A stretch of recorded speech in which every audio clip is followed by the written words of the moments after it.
भर में एक से बढ़ के एक महाप्रतापी तीर्थ स्थलों की बहुत ही लंबी श्रृंखलाएं मौजूद हैं। आज हम जिस स्थान पर मौजूद हैं, यह क्षेत्र माँ भगवती का पावन वो गोपनीय से भी परम गोपनीय क्षेत्र है। इस क्षेत्र तक पहुंच पाना अपने आप में बहुत ही एक जटिल वो दुर्गम कार्य है, लेकिन माँ भगवती की कृपा से आज हम कमशार घाटी, जहां सर्वत्र ही माँ भद्रकालिका की महिमा बिखरी हुई है, चारों तरफ माँ भद्रकालिका की गूंज है। लेकिन यह जो दरबार है, यह भद्रकालिका का बड़ा ही गोपनीय, पौराणिक, अद्भुत रहस्यों को अपने आंचल में समेटे हुए दरबार है। इस दरबार तक बहुत ही कम लोग पहुंच पाते हैं। आज हम इस मंदिर के आस्थावान भक्त श्री संतोष कांडपाल जी की प्रेरणा से इस दुर्गम वो जटिल स्थान तक पहुंचे हैं, और इसके बाद माता भद्रकालिका का कमशार घाटी में यह दूसरा पड़ाव कहा जाता है। पहला पड़ाव अति दुर्गम है, जो गोपनीय से भी परम गोपनीय है। कलयुग में संभवतया बड़ी सिद्धियों के बाद ही उस दरबार तक पहुंचा जा सकता है, लेकिन हम इस वक्त दूसरे दरबार में मौजूद हैं, और तीसरा दरबार यहाँ से लगभग 7-8 किलोमीटर नीचे कमशार घाटी में है, और ये द्वितीय पड़ाव है माँ भद्रकालिका का। और यहाँ जो भद्रकाली दर्शन देती है, यहाँ भी 3 पिंडियों के रूप में दर्शन देती है। अधिक विस्तृत जानकारी के लिए आइए आपको सीधे लिए चलते हैं श्री संतोष कांडपाल जी के पास। कांडपाल जी, आपका बहुत बहुत स्वागत है, और आपसे यह जानना चाहेंगे कि माँ भद्रकालिका के इस दरबार के बारे में संक्षिप्त रूप से जो आपकी जानकारी में हो, वह विचार हमारे साथ आप साझा कीजिएगा। आपका बहुत बहुत स्वागत है श्री कांडपाल जी। धन्यवाद आदरणीय श्री रमाकांत पंत जी और उनकी जो टीम है, उनका मैं बहुत बहुत धन्यवाद करना चाहता हूँ, क्योंकि आप सिर्फ मंदिर की जानकारी नहीं निकालते, मंदिर के वीडियो नहीं बनाते या मंदिर पर लेके नहीं जाते, उसको पूरा पौराणिक काल से उसको निकालते हैं कि शास्त्रों में, वेदों में, हर तरह से उसको निकाल के आप उन जनता के सामने लेके आते हैं। तो मैं उसके लिए सबसे पहले आपको बधाई देना चाहूँगा, आपकी टीम को बधाई देना चाहता हूँ, और जितने भी लोग इसके लिए काम करते हैं उन सबको मैं बधाई देना चाहता हूँ। माँ से विनती करता हूँ कि आपके साथ सदा उनकी कृपा आशीर्वाद बनाए रखें। अब जहाँ तक बात आती है इस दरबार की, तो सबसे पहले इस दरबार के बारे में बताना चाहते हैं कि जिस दरबार पर भी हम खड़े हैं, ये भद्रकाली मैया का जो है सेकंड दरबार है।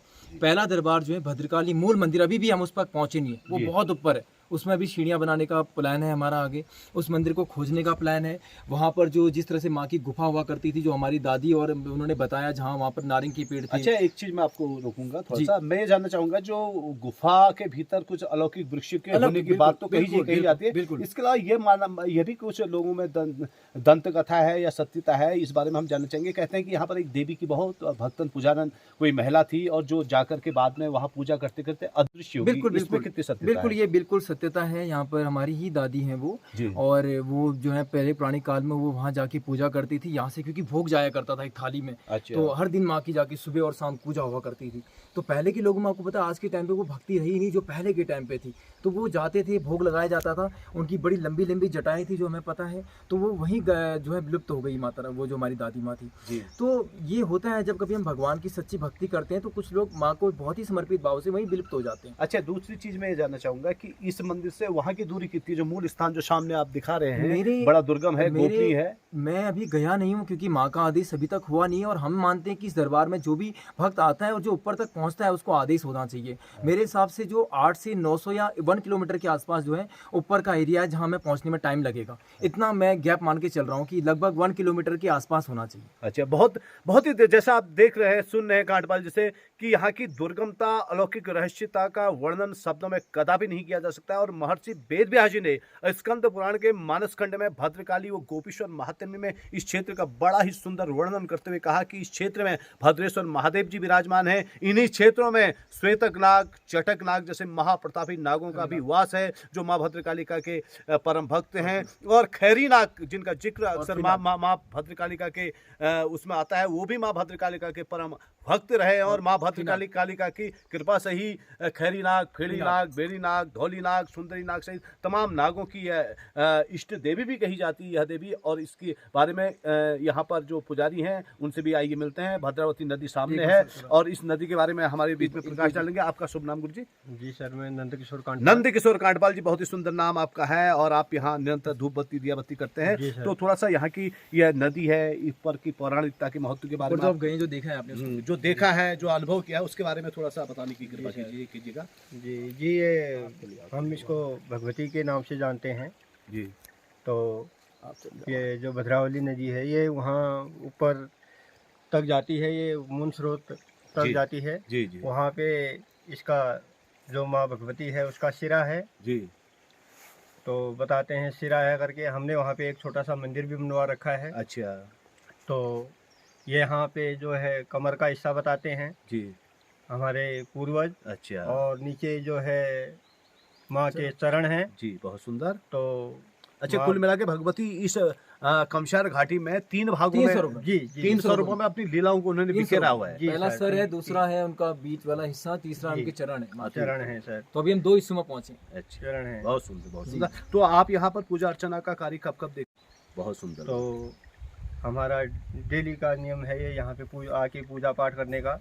बहुत सुंदर बात आपने बताई कि यहाँ पर आकर निरंतर पूजा अर्चना करते हैं। जी। बहरहाल यह भगवती के इस द्वितीय पड़ाव में भद्रकालिका की कृपा से आज हमारे सहयोगी साथी श्री राष्ट्रीय सहारा से हमारे बसंत पांडे जी, फाइनल कॉल के संपादक श्री अजय उप्रेती जी सहित हमारी टीम यहाँ पर पहुंची हुई है और इस दुर्गम घाटी का अवलोकन कर रही है। यह सब माता की कृपा से ही संभव है, क्योंकि हम लोग देवभूमि के लोग हैं और हमारा अपना आभा, हमारी अपनी आभा अपने आप में अद्भुत है, अलौकिक है माता की आभा। और इस आभा के आवरण में पहुंच के हमने भी माता का आशीर्वाद ग्रहण किया। और मैं रमाकांत पंत सभी सर्वे भवन्तु सुखिन की माँ भद्रकालिका के इस दरबार से कामना करता हूँ। बहुत बहुत धन्यवाद। बोलिए भद्रकालिका मैया की जय।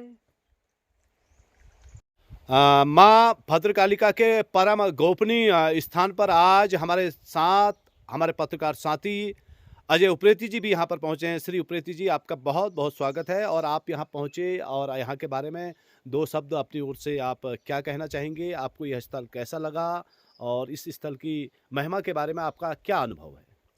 या देवी सर्वभूतेषु शक्ति रूपेण संस्थिता नमस्तस्यै नमस्तस्यै नमस्तस्यै नमो नमः। यह स्थल अपने आप में एक अद्भुत अलौकिक स्थल है और यहाँ पहुंचकर ऐसा लगता है कि संसार की जो समस्त कामनाएं हैं, आशंकाएं हैं और समस्याएं हैं, वो इस दरबार में पहुंचते स्वतः इस प्रकार से समाप्त हो जाती हैं, जैसे श्याम वर्ण के मेघों को चीरती हुई एक अलौकिक रोशनी इस गगन मंडल में प्रदर्शित होती है। उसी प्रकार से इस देव दरबार में पहुंचकर समस्त प्रकार के भय, रोग और समस्त प्रकार की आशंकाएं समाप्त हो जाती हैं।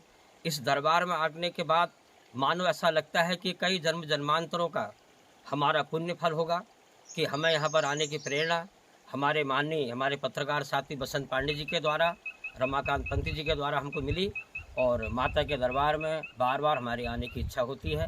माता से सिर्फ एक ही कामना है कि हमें अपनी भक्ति का आशीर्वाद दे। जय माँ भद्रकाली। बहुत सुंदर। माँ भद्रकालिका के पावन स्थल पर आप देख रहे हैं दुर्गम, पावन, अलौकिक, अद्भुत रहस्यों को समेटी यह पहाड़ी, जहां आज हम बहुत ही जटिल यात्रा करके पहुंचे हैं। और हमारे बीच में हमारे पत्रकार साथी भी यहाँ पहुंचे हैं। आइए जानते हैं उनका अनुभव कैसा रहा इस दरबार के लेकर के। पांडे जी, आपका बहुत बहुत स्वागत है। आप श्री बसंत पांडे जी हैं। पांडे जी हमारे साथ ही इस दरबार में आए हैं और आपकी प्रेरणा से हम यहाँ पहुंचे हैं। आपसे ये जानना चाहेंगे कि यहाँ पहुंचकर आप कैसा महसूस कर रहे हैं, यहाँ की अलौकिकता के बारे में आप क्या कहना चाहेंगे? जब शब्द ही अलौकिक है और माँ के बारे में कहाँ जाए, बहुत कि माँ के शब्दों में तो हम उसको समेट ही नहीं पाएंगे। अद्भुत अलौकिक तो है ही है, और साथ में प्राकृतिक जो यहाँ पर वातावरण है बड़ा ही मन को शांत करने वाला है। और साधना की दृष्टि से बड़ा ही पवित्र स्थल ऐसा पुराणों में भी होगा। और मुझे जो ये अनुभव हो रहा है कि साधना की दृष्टि से यह स्थल बड़ा ही लाभकारी होगा। अच्छा, आप फिर पुनः कब आएंगे यहाँ? यह तो माँ का लेकिन माँ आएंगे, है। संकल्प है आपका कि आएंगे? ये तो सब माँ है, मैं कोई संकल्प लेने वाला भी नहीं। माँ अपने आप कराती है और यहाँ लाने का भी माँ का ही आशीर्वाद है। और आपका रमाकांत जी का और उप्रेती जी का, अजय उप्रेती जी का एक ऐसा सानिध्य बना कि मुझे यहाँ पर लेके आए। बहुत बहुत